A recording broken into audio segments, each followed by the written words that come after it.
Hello? I can't hear you. I got nothing. Now? Yeah. Come on. Do you Go want to to look at me or no?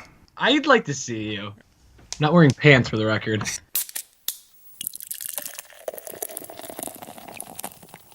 Welcome back, everybody, to episode 36 of the movie ReBrew podcast. I'm your host, Keegan Holland, and with me is my co-host, Mike Jennison. Howdy, y'all. If it sounds any different, that's because after weeks of threatening it, me and Mike have finally Skyped. I'm in Columbus. I'm in the headquarters in Columbus, and Mike is in Menor. Odd location. Yeah, but the setup works so far. If it crashes or if we start talking over each other, that's why. This week, we saw... Might actually sound better. Probably. Can't sound any worse. The one side that the dogs were barking and everything. It has definitely been worse. This week, we saw just one movie, right? Only one this week. Yeah, first time in a while. Bohemian Rhapsody, the Freddie Mercury Queen biopic, semi-directed by Bryan Singer before he was kicked off the project. But he still got credit on the movie. But we'll get into that later. No drink this week, because it's expensive to buy craft beers when you each have to buy a six-pack. So we opted out. Instead, Well, at some point. we're And when we enjoying Skype, but... a nice cup of coffee. Ooh, you have your Shape of Water mug, too. I do.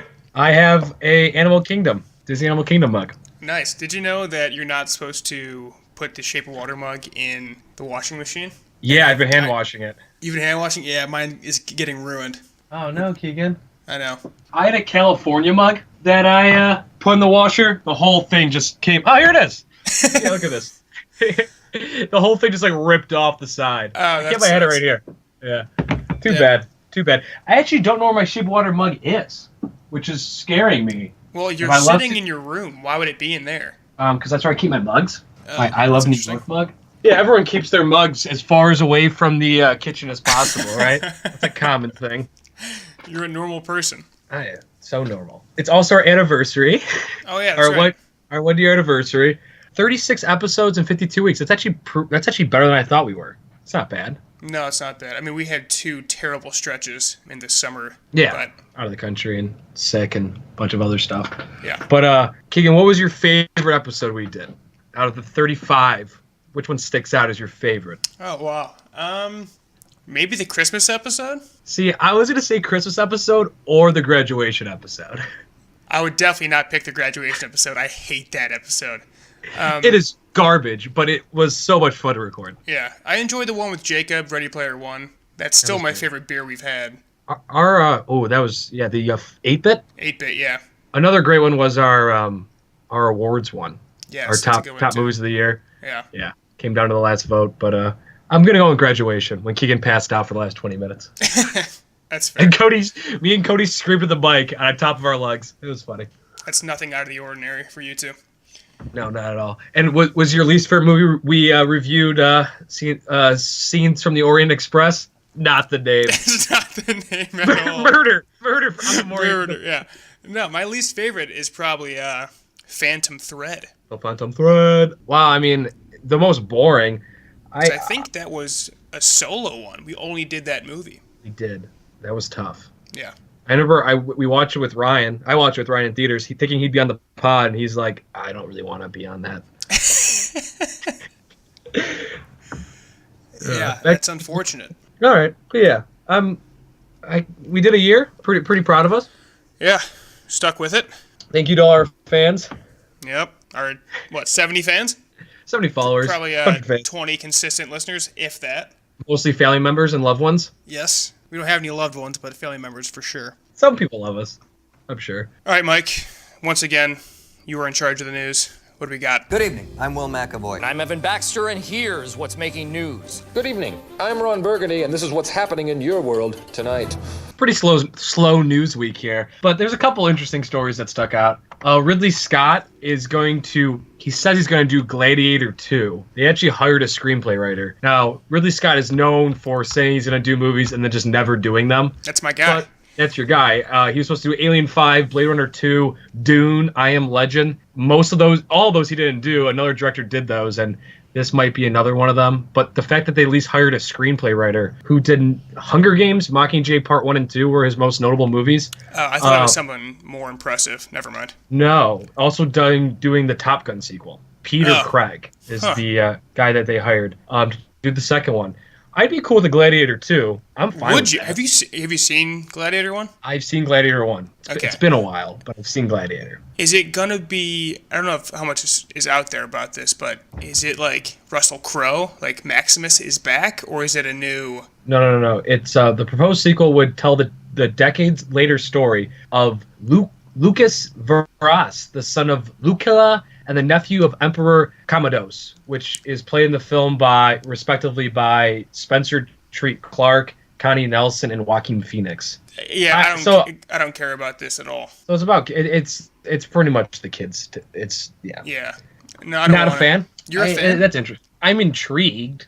I don't know, dude. Ridley Scott is so hit or miss. Oh, he's probably the most hit or miss, and he's volume shooter too. Right, he is. It's insane how much that guy has done and how much garbage that guy has done, but also just classics. I mean, the only thing he's gone away from, and returned to is the Alien franchise, and his two most recent movies have been panned, I'm pretty sure. Yeah. He has like one good movie a decade, and he already came out with The Martian, so we shouldn't be expecting anything else from him this decade. Right. Well, it's only 2 years left. If he puts it out in 2020, it could be something. Oh my god, he came out with that. He was behind that Robin Hood movie with Russell Crowe. Yeah. Oh boy, heard that was terrible. Yeah. Yeah. Came out with 2 movies. All the Money in the World last year. I forgot about that. Never saw it. All the Money in the World. What is that? That was the one with Kevin Spacey, Michelle Williams, when you said Plummer. Kevin Spacey, I went right to Kevin James.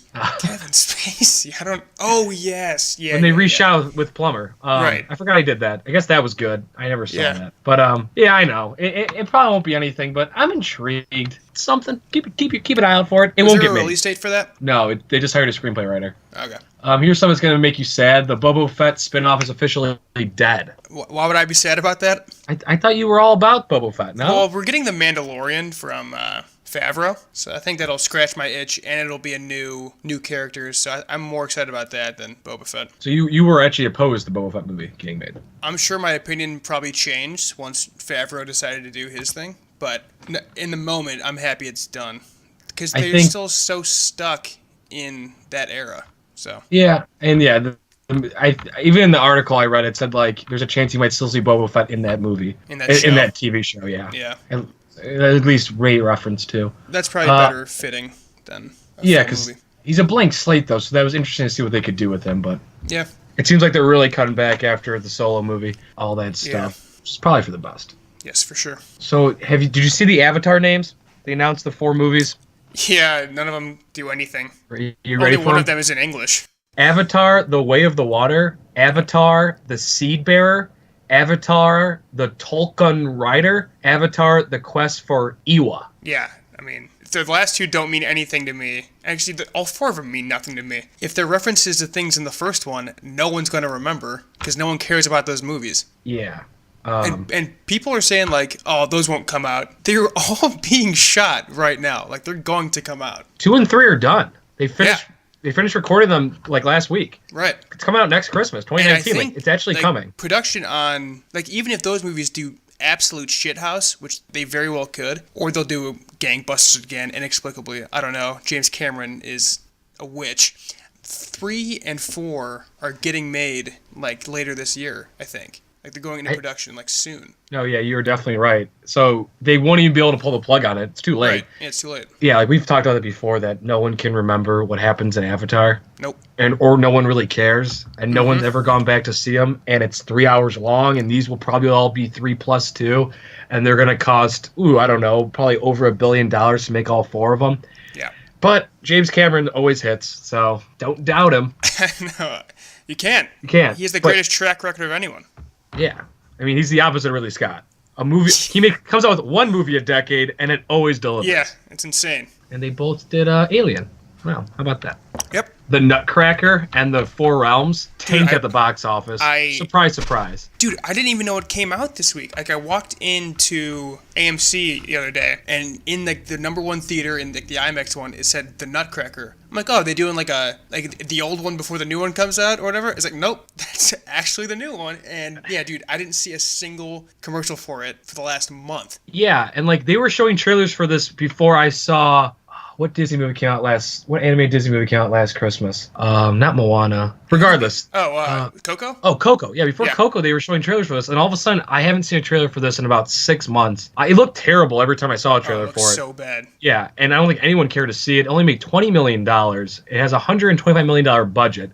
This will be the third bomb at the box office for Disney this year, along with A Wrinkle in Time and a solo Star Wars movie. Fear not, they have Black Panther, Avengers 3, and Incredibles that are Disney's in the top doing 3 at okay. the box office. But this is a bad idea. No one wanted this. No, I think like, the rule of thumb is to get the total budget of getting a movie into theaters, you do production costs and then times 2 to include the marketing. You might like subtract with the marketing. Like they may have made money not marketing this movie. Like I don't know how, but like this movie was nowhere. And there's a really good cast behind it, but I mean, it just looked so bad from the jump. I couldn't believe that it was Disney and that they were actually putting it out. Yeah, just a very odd decision for a company that usually doesn't really take risks. This just seemed like an odd risk that just wasn't necessary, and no one's gonna see this. People will forget this movie exists in a couple years, couple days. Oh, they did a bunch of reshoots. Oh, really? That's never a good sign. No. And Tom McCarthy, the guy who wrote I thought I knew this guy's Spotlight. name. Yeah, the guy who wrote Spotlight wrote the reshoots. Also wrote Up. So Oh, wow. they brought him in to do reshoots. That wasn't cheap either. And still bombed. Disney loves a good reshoot. I think they should just let these movies die. Yeah, the reshoot probably cost another $30 million. The budget's between $120 and $133. Right now, it's got $60 million at the worldwide box office. Holy shit. There's no way you're making double that. No. I mean, the drop-off next weekend's probably going to be like 90%. Like, for the few people that wanted to see this movie, saw it, and there will be zero word of mouth, zero marketing. It's just going to die. Good. Got anything else? Oh, Chainsmokers. Ready for this one? Chainsmokers, the song Paris by the Chainsmokers, getting turned into a movie, and they're producing it.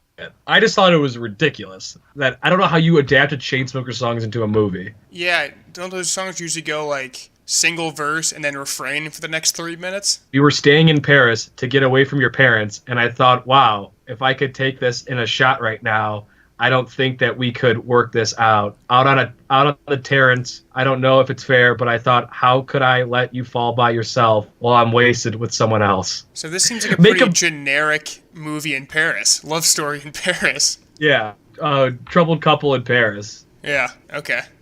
Cool. They say, let's show them we are, show them we are, let's show them we are, show them we are, we're staying in Paris. Like 45 times, and then they say we were staying in Paris if we go down 12 times. This is Mike Reed's The Chainsmokers podcast. Coming to you weekly. No, I just like that sounds like the most rad idea for a movie of all time. But I guess it's an open canvas, do whatever the fuck you want with it. So yeah, but like everyone already has that in their head. A love story in Paris. Oh, I know. Like I don't know why you need to attribute it, because they probably needed to pay the Chainsmokers for like the rights, whatever that even means with this context. But yeah, that's so stupid. Well, the Chainsmokers are producing it. I think they want this movie made. Yeah, that has to explain it. The company behind Ricky and the Flash, the production company behind Ricky and the Flash is behind this, and The Wire. So perfect. Not necessarily the most prestigious production company. Wait, The Wire, the TV show? No, The Wire, the movie with the guy with 3 names.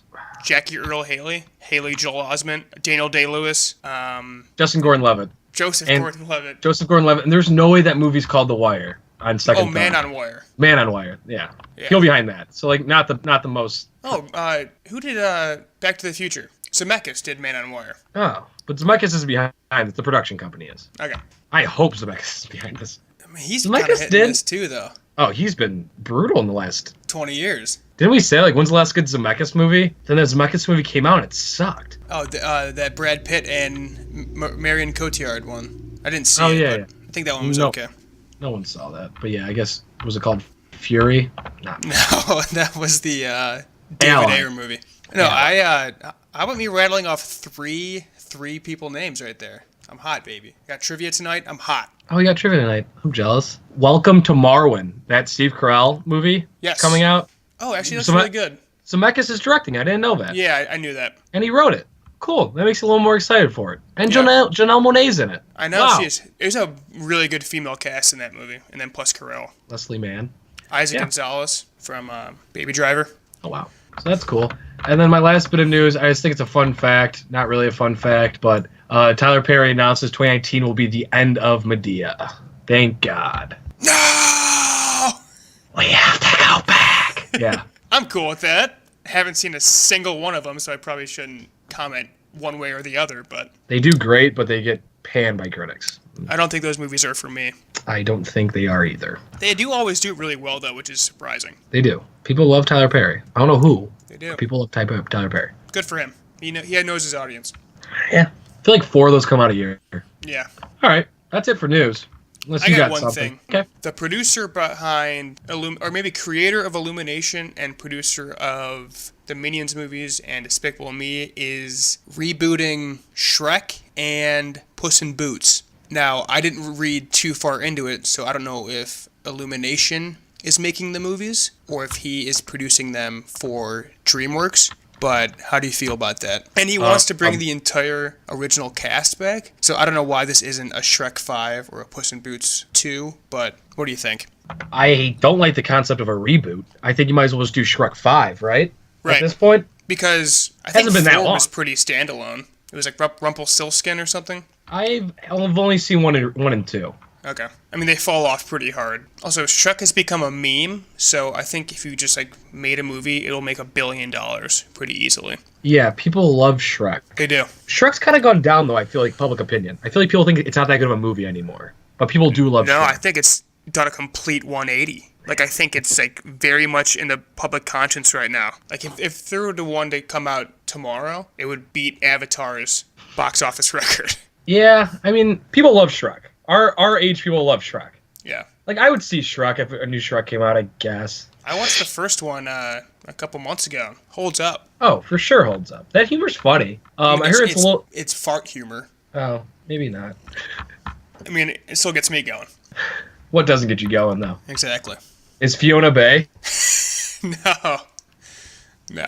There is one single shot in Shrek. It's like a close-up of Shrek's face, and it looks like it was made in 1932. On like Yeah. the first ever computer. It's so bad. But the rest of the movie isn't terrible. The old animated from that era, there was a scene in Incredibles where Jack looks like he's made out of, like, paper mache. I remember you saying that, and I just horrifying. refuse to believe it. Because in my head, The Incredibles still looks amazing. No, it does look amazing, but there's one scene where he's getting bathed in the sink where I swear they just ran out of time. Jack looks horrifying. All right. I'll take your word for it. What a movie, though. Oh, so good. Lost in the first round still in our Pixar pod. You got a tough it's- draw. Real Keegan's tough draw. Favorite Pixar movie. Well, I think I picked Monsters, Inc. You did. Sucks. So that's it for news then. That is it for news. Illumination's also they announced more stuff on Mario and Luigi movie they're coming out with that's coming out in 2022. right. I saw. That Grinch movie comes out next week. I can't believe that. I guess know. that's the right time. It seems a little early. I don't But- think we will be reviewing it until our Christmas episode, but Yeah. that's still very early in the works. Not sure what we're going to do yet. But we're bringing Cody back, Yes, of course. and there will be Christmas sales flowing. I think I'm going to tone it down this year. All right, Mike, let's get to Bohemian Rhapsody. You can't handle the truth. She's gone from suck to blow. Do you understand the words that are coming out of my mouth? Before we get into the movie, how big of a Queen fan are you? I'm a very big Queen fan, especially in high school. They were like one of the first like rock bands I discovered in my journey with music. And then as time has gone on, I've kind of gone away from it a little bit more just because, I don't know, I feel like that stuff's all like in front of you, you know? It's Yeah. on the radio still and stuff like that. And then once you start getting into more music, you know, you kind of, these songs become overplayed. But man, when they played Bohemian Rhapsody during that movie, I was like, yeah, I fucking love this song. Yeah, I mean, they hit all the hits in this movie. Yeah, I'm a Uh-huh. huge Queen fan. Definitely my favorite band of the 80s. And every song, like my top 3 songs are I Want to Break Free, Radio Gaga, and Don't Stop Me Now. And all 3 get their play in the movie. Like everything you want to hear is in the movie. When Radio Gaga came out, I'm like, oh, Keegan's pumped. That's so Because good. that's like, I don't know. When I think of Queen, I don't think of that song. So I wouldn't be shocked if they didn't put that in there. But Yeah, but that concert is so famous. I've watched it on YouTube like numerous times, and from the year before they play at Wembley also. It's amazing. But yeah, that everyone in the crowd doing is just so iconic, and I'm so happy it's in the movie. But I saw this movie twice. Not fully, either time. My first time seeing it, right before they go on stage at Wembley, the power in the theater went out. I was so mad. And then the guy comes like, you can either stay here or get 2 free tickets, but it's going to take like 2 hours. I'm like, oh my God. I guess I'm not going to see the ending of this movie. But then I went the next day. I went 6 o'clock showing, showed up at 8:05, and pretty much perfect timing when they went on. And so I did see the full movie. I assume you saw it all in one sitting. Yeah, that would have been too bad if you would have missed that ending. I know. Well, I knew I just was just curious how if they were going to do the whole show, and obviously they're not going to do the whole 20 minutes, but I think they did a real good job with it. I think they did the whole 20 minutes, and it's close. It's close. Yeah, it's longer than I thought it was going to be, but I can't believe it was the full thing. How good is Under Pressure too? Oh, that's amazing. When I guess we should probably talk in the movie, but in the movie, we'll start there. When John Deacon, like they're all bitching, and he just starts playing the bass line to it. They're like, "Oh shit, that's sick." Yeah. That's awesome. But all right, let's get to the movie. What did you think? Okay, so there's been a lot of debate on this topic too of what do you actually want out of a biopic. Does a biopic have to be extremely historically accurate, or can it just be for entertainment's sake? Because they mess with the timeline of Queen kind of like horrendously. It's all over the place. Yeah, in order to make the movie kind of have more drama. And as far as where I fall on that, if it's an historical figure like Abraham Lincoln, I think it has to be extremely historically accurate. This is Queen. This is a rock band. You will not find this in a history textbook. So I'm okay with tweaking the storyline a little bit. I think they get a little egregious with this. So with that said, I'm not, and I feel like most of the negative reviews are because of the way they distort the timeline. I don't really fall in that camp. I enjoyed this. I had a good time with this. The music's awesome, but there wasn't like an X factor there. It was just a good movie. I had fun watching it, and Rami Malek might give the best performance of the year. That was my take on it. I enjoy that take. This movie is a kiddie pool.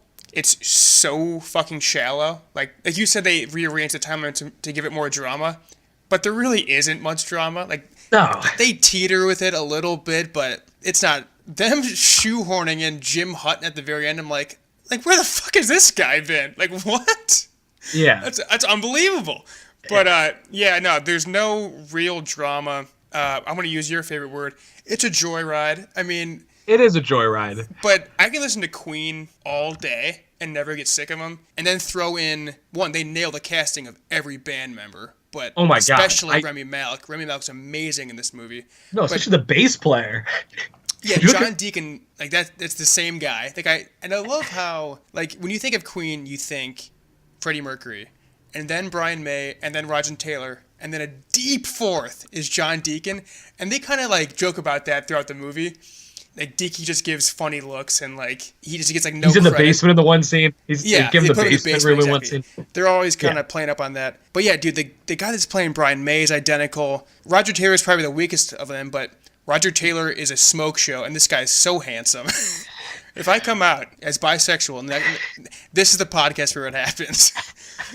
And I loved how, so in the music video for I Want to Break Free, they dress in drag, and Roger Taylor just looks like a woman, and he is so attractive. And then they do it in this movie too. It's great. But yeah, dude, the casting is unbelievable. It's just the movie suffers from very little drama. And yeah, I think the critiques are fair for sure. Yeah. So how do you stand on the historical accuracy? That they're messing with the timeline? I'm all for them moving it around if it's for the benefit of the movie, but I don't think that's the case here. And we'll get more to in spoilers what they actually change around. But yeah, I agree with that.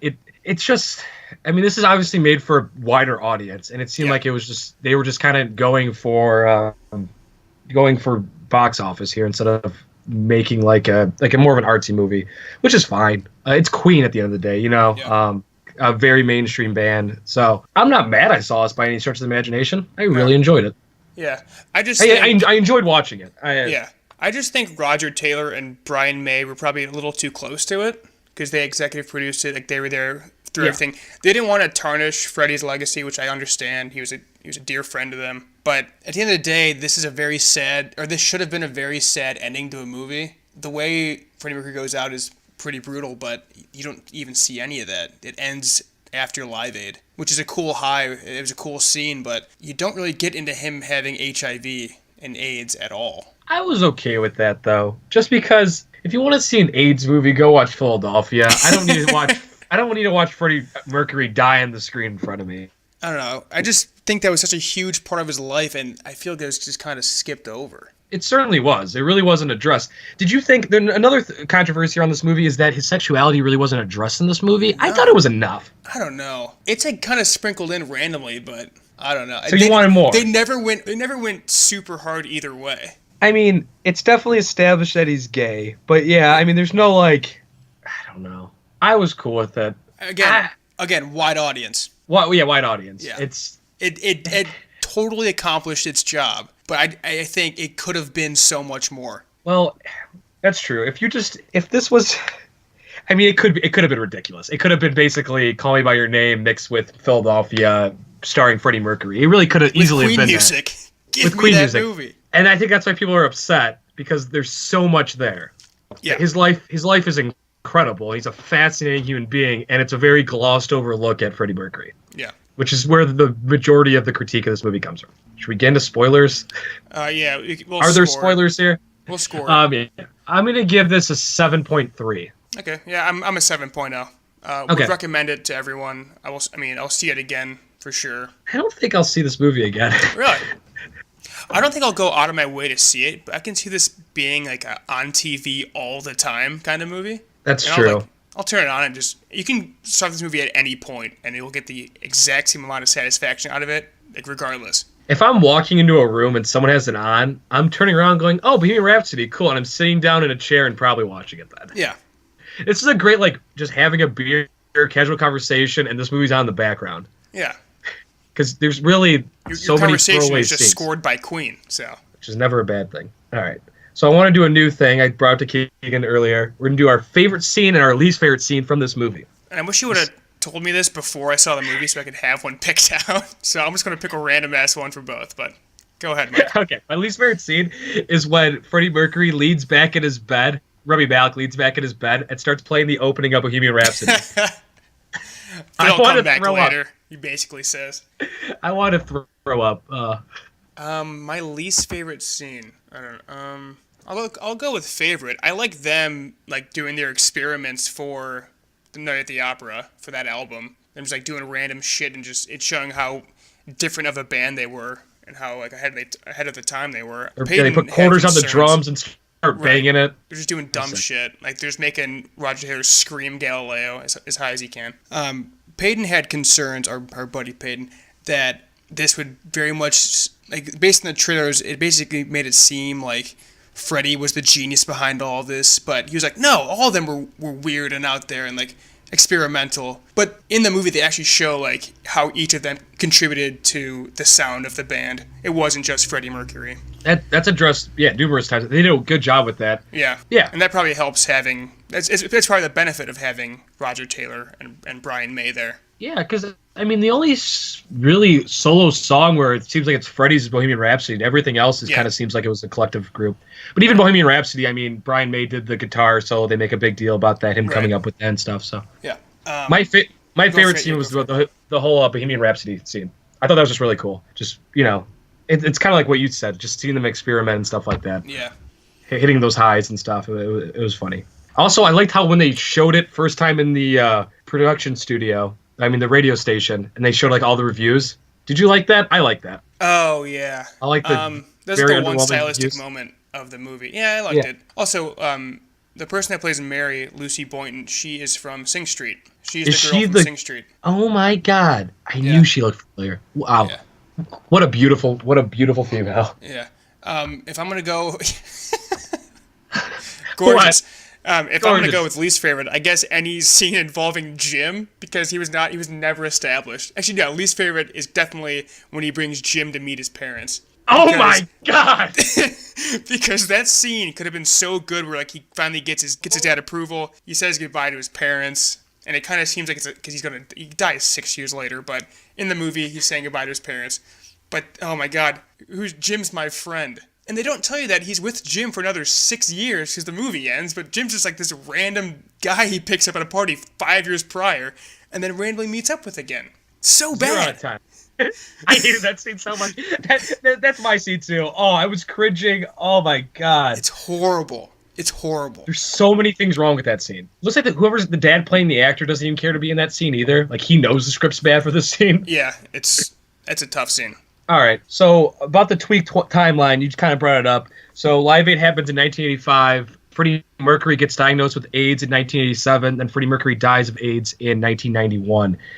In this movie, he gets diagnosed before Live Aid, tells all of Queen about it, and then gives this epic performance while he's, like, fighting off AIDS. So Live Aid's a legendary performance. I've only seen the We Are the Champions scene before seeing this movie, but it's a historical moment in rock, and I'm happy they made such a big deal about it. But at the same time, it was kind of weird that dramatic speech he gives before, like the rehearsal. He's like, "I have AIDS," and then I'm like, "Oh, that's cool. I didn't know you did that." And I got home and I realized that was all fabricated. I'm like, "Oh God, that's just cringy." You're a legend, Fred.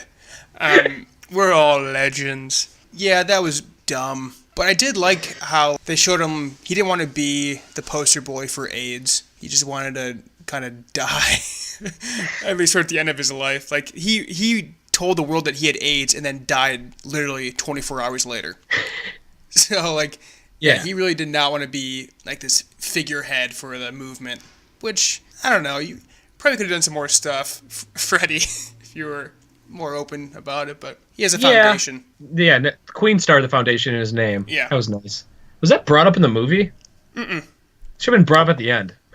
Oh, no, it was. It was. It was, okay. That's one of my favorite things about historical movies is the where are they now kind of thing at the end. Yeah. It was good. And plus it was to Don't Stop Me Now, one of my favorite songs. So I didn't realize you were such a big Queen fan. Oh, You're love gushing over it. I mean, Queen's awesome. They're great. Mm-hmm. And then another thing is they make it look like he's the reason why Queen broke up. And actually, the drummer Roger Taylor was the person that released the first ever the first solo album from the group in 1981. It wasn't until 1985 that Freddie Mercury released his first solo album. Well, there you go. Yeah, so I was looking at his Wikipedia and I saw his discography was like 85 and 88. I was like, wait, that doesn't make sense. Yeah, that was made up, and people are upset about that too because it makes Freddie Mercury look like he was like more egotistical than he actually was. Yeah. So those are the two big inaccuracies that I'm seeing when I surf the web about this movie. How when they have that meeting, Deacon's like, split 4 ways. No matter what, Queen wrote it, Queen made the music, it's just Queen. But I wish they would have done this, or would have showed this. So when Freddie Mercury died, he left all the royalties to Mary. He left his house to Mary. He left £500,000 to his chef, to his assistant, and someone else, and then left Jim Hutton $100,000, and that's it. Why? I don't know, but he gave it all to Mary, and then he gave more money to his chef than to his basically husband in the last 6 years. I just thought that was hilarious. And then once Freddie Mercury died, John Deacon basically stepped away from the band completely. Like, he was not associated with this movie at all. Like, he gave them permission to make it, but he didn't touch it after that. He's like, I think it hit him the hardest of anyone. Yeah, because they still tour, right? Brian May and Roger Taylor. Yeah. With Adam Lambert, right? Right. Is he still lead singing for them? What did you think of that Mean Joe Green moment when he's walking out of the AIDS facility? Hey! Yeah. Dumb. So dumb. Oh God, they're not doing this to me. Yeah. There's a lot of Mean really Joe Green moment. That's spot on. There's a lot of Adam Lambert as a cameo in this. Oh, really? I didn't see it, but I didn't see him.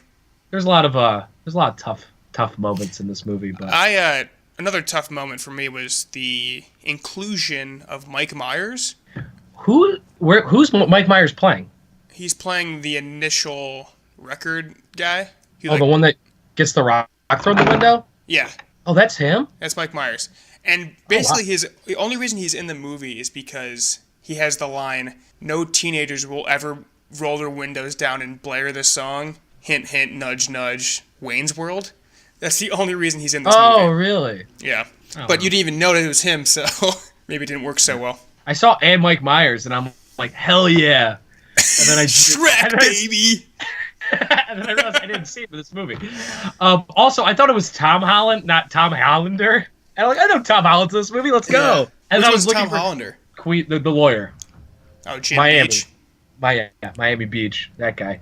Aiden Gillen was really good. He's in Game of Thrones. He's the one that gets fired in the limo. He was good. When I hate that Pete guy. I don't know if he's still alive, but I'm sure he hates this movie because he is the worst. Is he the one that gave him AIDS? Again, they don't really say that. We don't know. Probably though. Well, sometime during his. Who knows? Poorly handled. Yeah, he was a douche. Did you like the scene in the rain where they have a dramatic fight? I was going to pick that as the worst scene until I remembered the dad scene.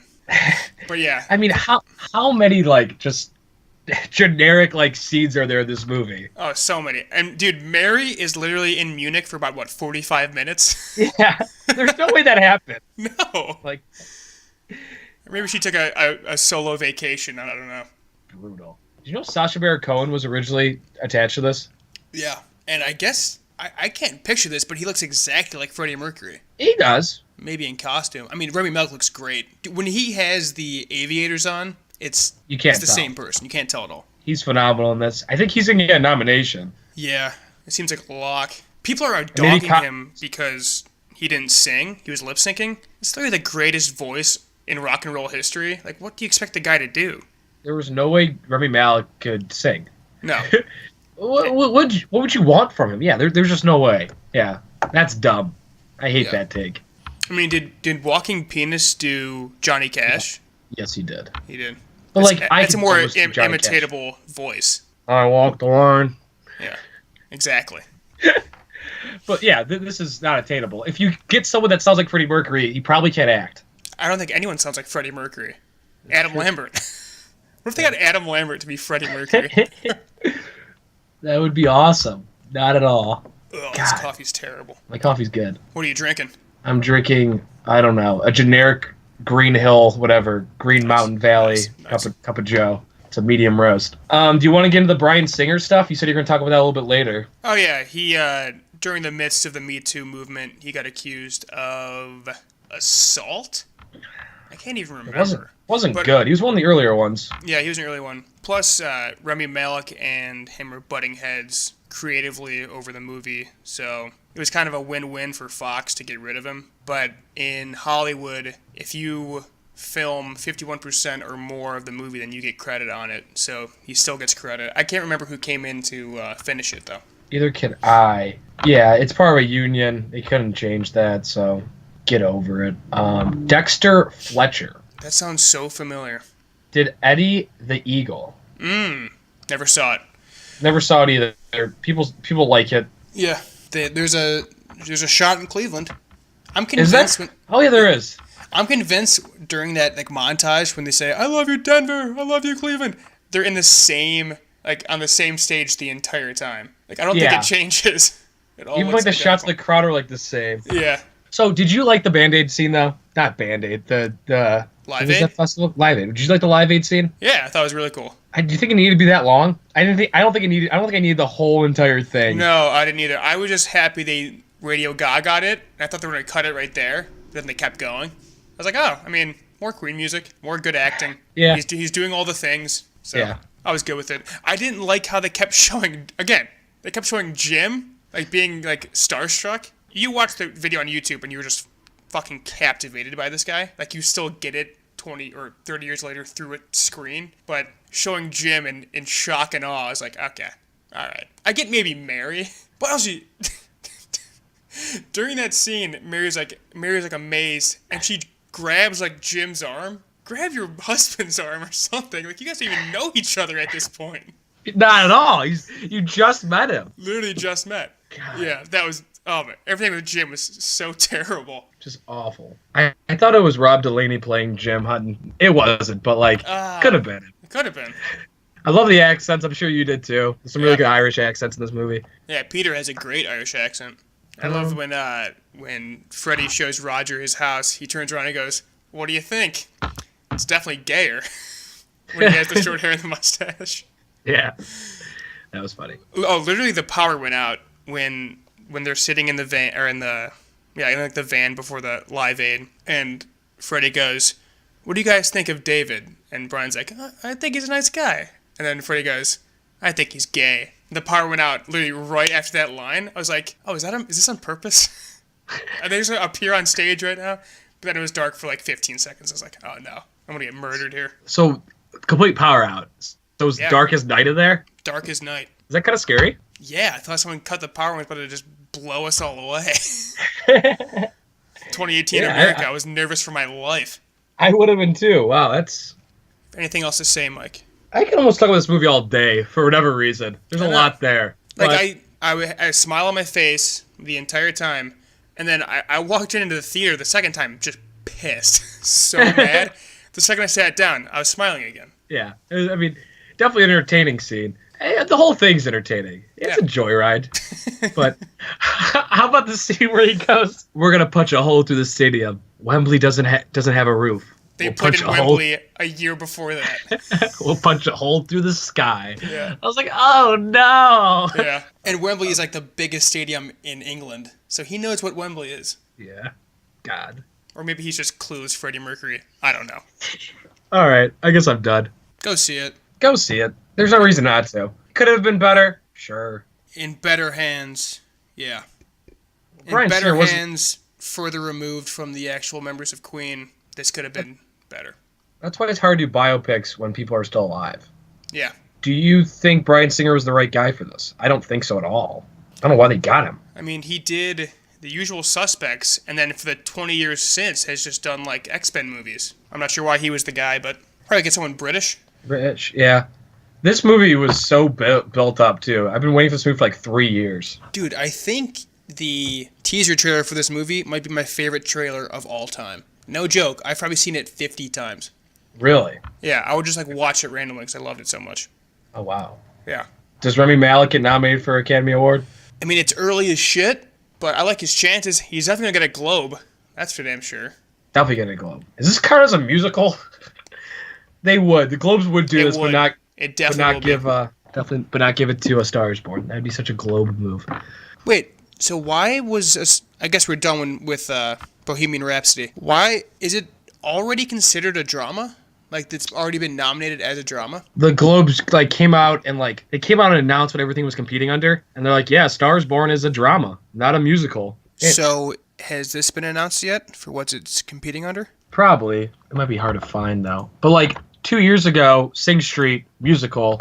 4 years ago, Inside Llewyn Davis, considered a musical. I don't know how a Star Is Born is not considered a musical, then. They should have got John Carney. Did he do Sing Street? Jim Carney. And yeah. They should have got him. Oh, my God. Oh, that would have been so good. I know. Oh, well. I want to live in that world. Me too. Did you watch anything else this week? I did. I saw one movie. I saw Can You Ever Forgive Me, starring Melissa McCarthy and Robert C. Grant? Not his name. Shout out to Abby. Richard E. Grant. Yeah, thank you, Abby. She hooked me up with a screener for the Cleveland premiere, I guess, of this movie.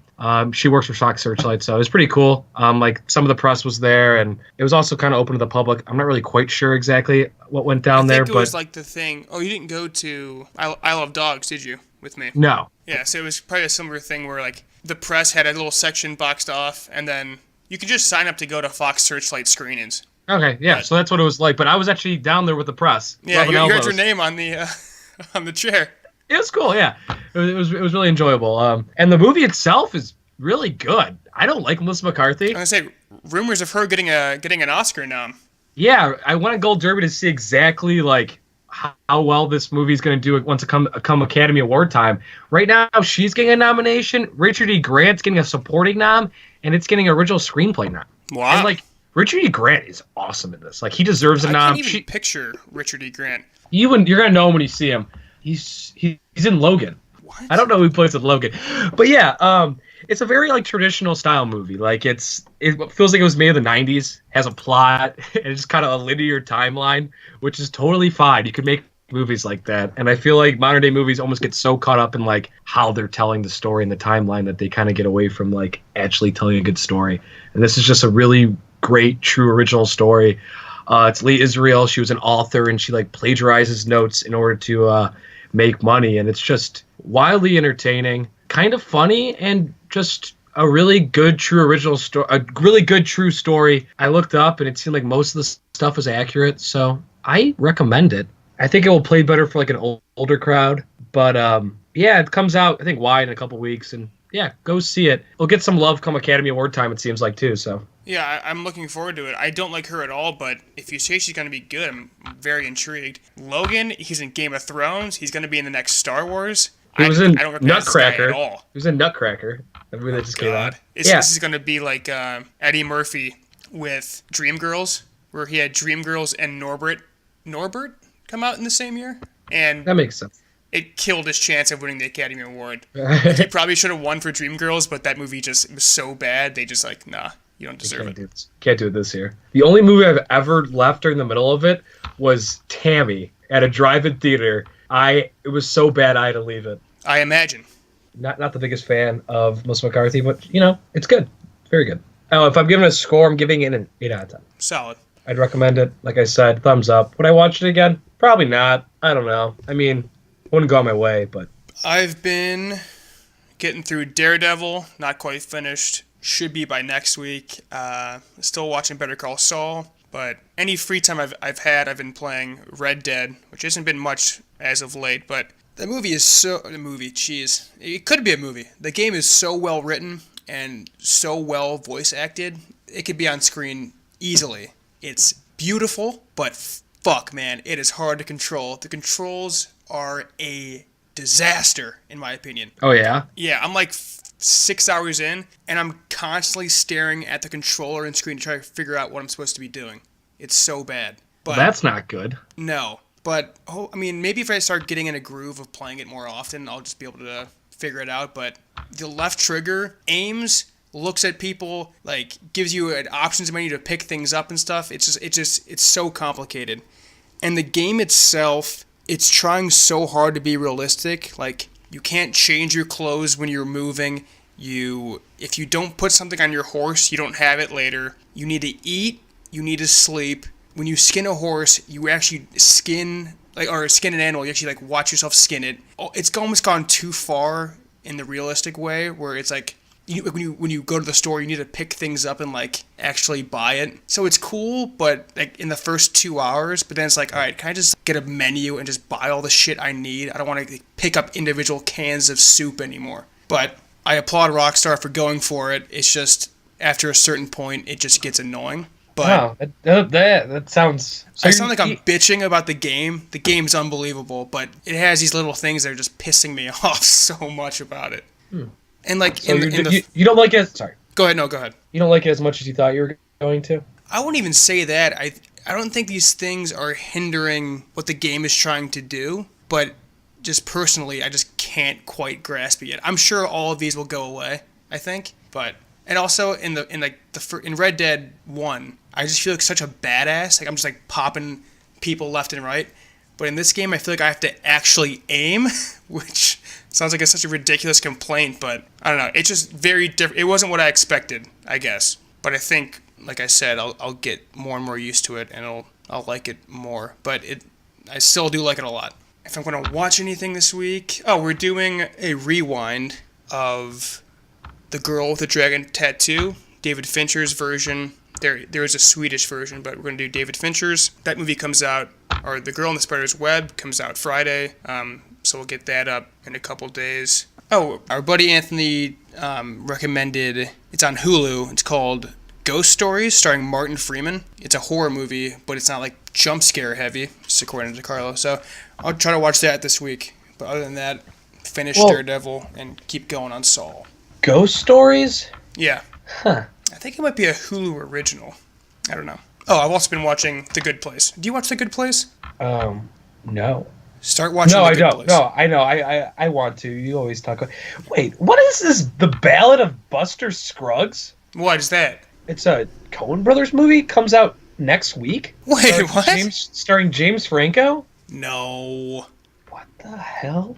It can't be real. Can't Okay, here it is. So Netflix picked up the project that that August a 6-part series. Oh, So that comes out this week. I guess this will be also released in select theaters this week. it's a 6-part show getting released in theaters. It's select theaters. I'm not really quite sure what it is, but it's released on Netflix November 16th. It's a Western. It's a Coen Brothers Western. Holy shit. All right, we can talk about that whatever week that corresponds to. That's like 2 weeks from now. But yeah, I guess we're going to review The Girl in the Spiderweb. Yeah. Oh, that And- Frontrunner movie comes out with Hugh Jackman. Oh, does that come out this week? Comes out Oh, this week. I Overlord don't comes know. out this weekend too. Overload does. Overlord does. After all that, I still got it wrong. What is Overlord? It's that World War II movie that they use Thunderstruck in. You know, we've seen that trailer a million times. Probably. Wyatt Russell's in it. Nice. Oh, you didn't see the movie that I saw him in, come to think of it. Everybody Wants Some. I knew. Oh, Ingrid Goes West. It's his. I knew him from something else. Ingrid Goes West. It's Elizabeth Olsen's love interest in Ingrid Goes West. Yeah, it's Kurt Russell's son. Okay, you know who it is? Yeah. All right, Oh, Wyatt Russell. Okay, yeah. Yeah. Got you. I didn't know his name was Wyatt. Oh, yeah, it's Wyatt. I just know him as Kurt Russell's son. God, Wyatt. Why would you name your child Wyatt? It's my second born, bro. No. Bruce then Wayne. Adonis, Bruce, Wayne, Adonis. Regardless of genders. Adonis can go both ways. Oh, Creed 2 comes out in 3 weeks. I'm pumped now. I know, I'm I've gotten I'm so back on that stoked for that train. movie. Yeah. Saw a movie poster walking in the theater the other day. God dang. Michael That B. new Jordan. trailer is so good. Yeah. My brother, who hated Creed 1, is juiced for Creed 2. That's the power of Drago, dude. It's true. That movie's going to make a lot of money. A lot of money. All right, so I think that's the end for this episode. Thank you for listening, everyone. Check us out on Twitter at movie_rebrew. Me at Cash Money Keegan. Mike at _Oglebay. Follow us on YouTube, SoundCloud, and iTunes. Anything else to add, Mike? Nope. I hope you guys enjoyed your Halloween. Hope you went out and vote today. Yep. And that's all about it. Yeah, this will become a norm probably. The Skype. I can't see myself being in Columbus anytime soon. No. Um, So we're going to yeah. lock in definitely Girl in the Spider's Web for next week. And I might see Overlord. I'm not sure yet. I might see Frontrunner. I'm not getting that at AMC. Oh, also, Beautiful Boy is out at Cedar Lee. I haven't finished the book yet, but I have some time this weekend, so hopefully I finish that book and see that movie. Oh, so you might be crushing indies this week. I'm going to be the big boys. Maybe. Oh, so when are we doing that rewind? I guess we should end the podcast before. Thanks for listening, guys. See you next week. Later.